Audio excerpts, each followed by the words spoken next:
Hey, welcome to Tim's Take Live. I'm your host, Tim Black. 1984, Eddie Murphy played a character called Axel Foley in the movie called Beverly Hills. Beverly Hills Cop. There was a scene in that movie where these other cops were supposed to be watching him, making sure they kept tabs on him.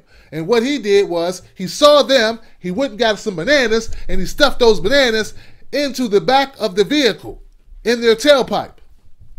Hence, the banana in the tailpipe. And when he goes back to his car, he pulls off. They try to follow, and they can't. You know why?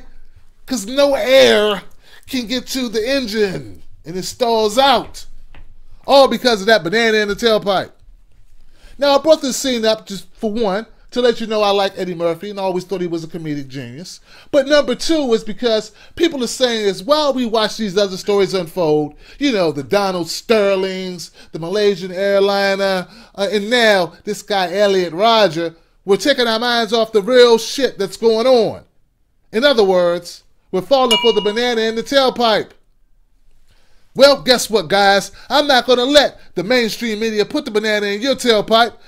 This is what we're going to talk about. Veteran Affairs out of Phoenix, Arizona. So you might be wondering, how did we find out this information about our veterans being grossly neglected in Phoenix, Arizona? And other places. Remember, this stretches further than just Phoenix.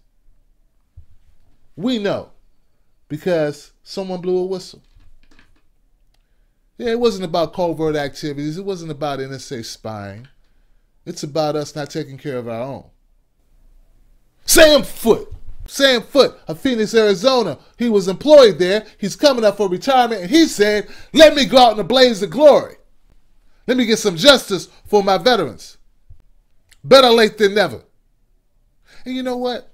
This goes out to anybody employed there at the VA in Phoenix. You're either part of the solution or you're part of the problem. There is no in-between on this. Lives are being lost. Come forward and come forward now.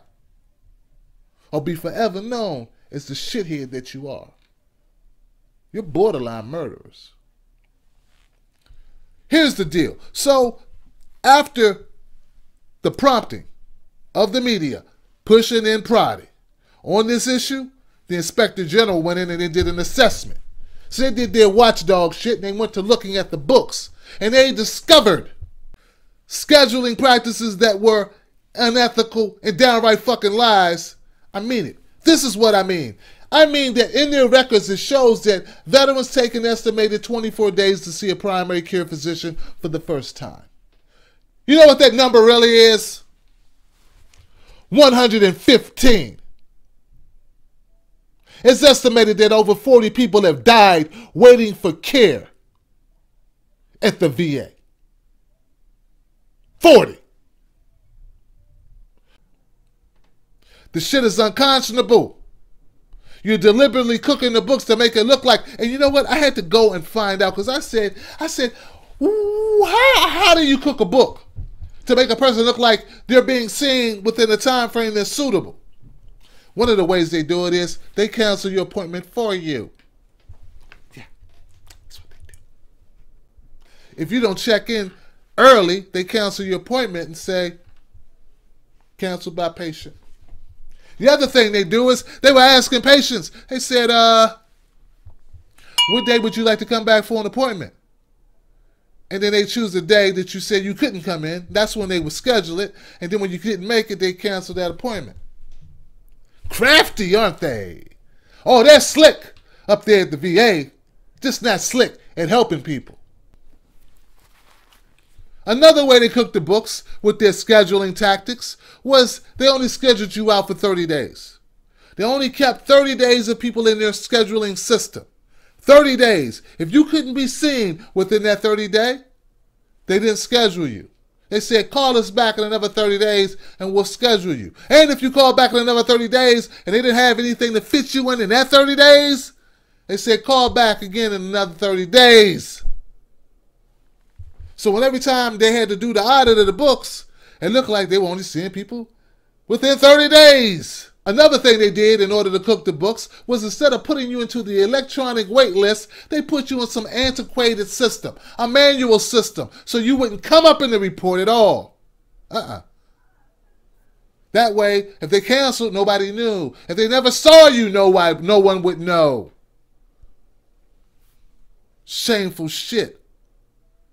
Now, this all happened once again under Obama, and Obama came out last week and he said, hey, ladies and gentlemen, I'm not going to fire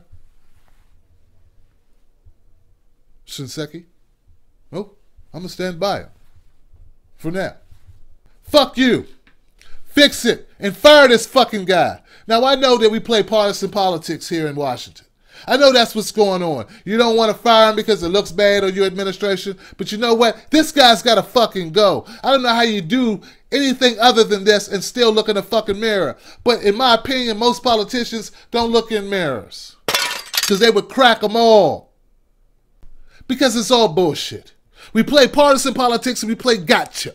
But in reality, this whole system needs to be shaken up and revamped. It's a bureaucracy that's broke, and it will be okay.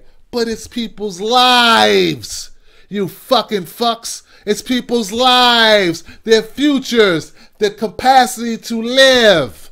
You cannot be incompetent and run a system that's in charge of giving people health care.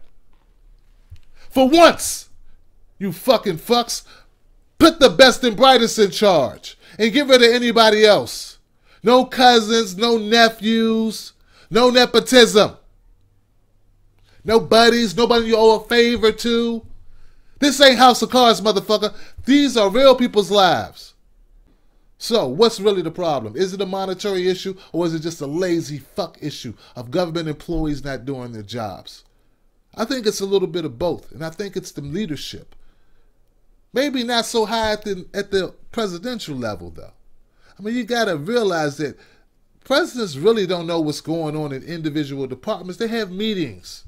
And if you're cooking the books, who the hell's going to know that you're not seeing people on time when you're falsifying records? But Obama needs to take a strong stance on this and get out in front of it, which he did not. And that's one of the knocks that Republicans have about Obama. And whether you like it or not, in this case, it's true. Now that this report came out from Inspector General and is proving, the independent report says, you've been lying, you've been cooking the books. And no, it's not him specifically, but it's his job. It's his right to stand in front of it. And I don't like agreeing with John McCain because John McCain to me is wormy. He's wormy. But he's right. And right beats wormy. Get it? Because we're on the side of truth here. So here it is, folks, in a nutshell. Phoenix, Arizona, we need to clean house at your Veterans Administration. We need to get rid of all the dead weight. All these bureaucratic losers who haven't been doing their job or who have been cooking the books, you gotta go. And Obama, we're disappointed in you. Get out in front. Stand up. Be the president. Cut this guy's head off and get it over with. Matter of fact, the way I see it, if Shinseki is still employed this time tomorrow, that's 24 hours too long. How many other veterans have to die waiting on treatment? That's how I feel about it. I'm Tim Black. This is Tim's Take Live, TTL Media. It's not about being a Democrat or a Republican.